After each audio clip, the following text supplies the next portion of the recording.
You arrived in Texas to see the car. The 27th, I believe. Not I believe. I want you to make very certain to me. Okay. What was the date that you arrived to see the car? Oh, the 25th. 25th, that's correct. Right there. Of April. Of April. April 25th. So on the 25th, you saw the car. Yes. You loved the car. He said, I need $500 to get it running and working. You gave him the $500. Yes, right? because I fell in love with the story of the car as well. Care. I'm sorry.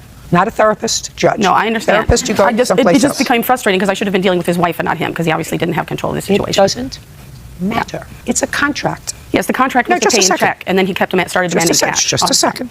I don't care. April 25th, agreed on a purchase price, gave him $500 towards the purchase price. He was supposed to, in exchange for that $500, get the car running. Yes, ma'am. When did you get the car running? By the 1st, I believe, ma'am. Not I believe. I don't want to hear The believe. 1st. May 1st. The 1st of May. Yes, ma'am. That's not true because I tried to get him to drive it to our mechanic and he couldn't even get it to go an hour away. So he's lying. It was never up and running. What happened, sir? Well, I fixed the car and I towed it because it had no plates. So I towed it to her hotel and she didn't have all the money.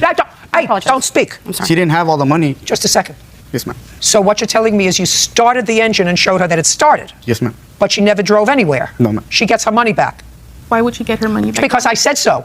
Because he didn't fulfill his part of the contract. His part of the contract says, if you give me $500, I'll get it running. And he didn't get it running because he knows he could have taken the plates off one of his cars and driven it around the block and said the car is in perfect running order. You're sitting in the car, you're driving in the car, it's driving you around. You know that, sir.